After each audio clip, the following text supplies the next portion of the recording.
Hi there! I hope you're as excited as myself for another video in which you are going to learn the word pas in Dutch. Well, pas has, 6 uses, more or less. So like, whoa, what? Pas? Pas? Well, how many passes can there be? Well, apparently 6, but more or less. So let's take a look at the different uses of pas. Een pas, die noun, de pas, has 2 uses. So that's already 2 for the price of 1. Een pas is a step, like a footstep. When you're saying you have to go 3 footsteps to the left, as in 3 passen naar links, or ga 3 passen naar links. Take 3 steps to the left. So that's number 1. Number 2 is also a noun, and that's this little card you have when you're going to a company and you need this badge, and that's also a pas. Generally speaking, we would use the diminutive, so that's een pasje, so that's the same, but you can also use the pas. Alright, another way to use pas is when you're playing a game. For example, you're playing poker and you don't want to participate in the game, and then you say pass, and that's also pas. Alright, and that's the same as in English, I think. And another noun that is also similar to English, well, that is een pas, but with 2 S's. Een pass.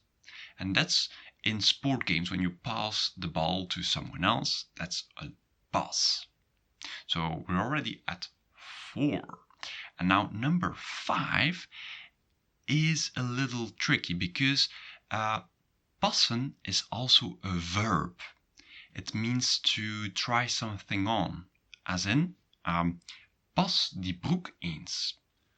Try these pants. Pas die broek eens. And that's the imperative, so try these pants on. And the eens is there to soften the imperative. Well, then you see also pas. However, there are some separable verbs that combine passen with another particle of the verb. For example, oppassen. That means to pay attention. And if the separable verb, so these are verbs that separate in some cases, and in other cases they do not separate. There's a video on that. If you click there somewhere above, then you will learn more about these separable verbs. But this oppassen, you would say pas op, watch out, or pay attention. More watch out.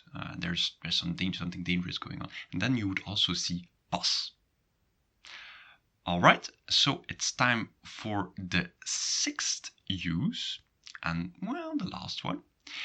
And this is the trickiest one, to my humble opinion. Hij doet het pas als je me geld geeft. He will only do it if you give me money. You could leave the pas out there. Hij doet het als je me geld geeft. He will do it if you give me money. So the pas here means only if. But it is used in combination, combining with the als here. Alright? So that's the last use of pas. And continuing on this last one, ik heb het zo pas gedaan, or ik heb het pas gedaan. This is also a use of pas. It means I've just done it. And you can also use zo net or net. Ik heb het net gedaan. I've just done it. So there, well, you have a seventh use of the word pas. So remember, een pas, a footstep. Een pasje of een pas, the little ID card at your company. In poker games, you have to say pas. I don't participate. The pass in football or in another sports where you pass the ball. Passen is to fit or to try it on. And don't forget there are separable verbs. Pas als means only if. And pas means also just, as in net. Alright, this question was asked by Horatio, I think. That's the right pronunciation. If you have questions about Dutch, feel free to post one in the comments, just like Horatio did. Tot ziens!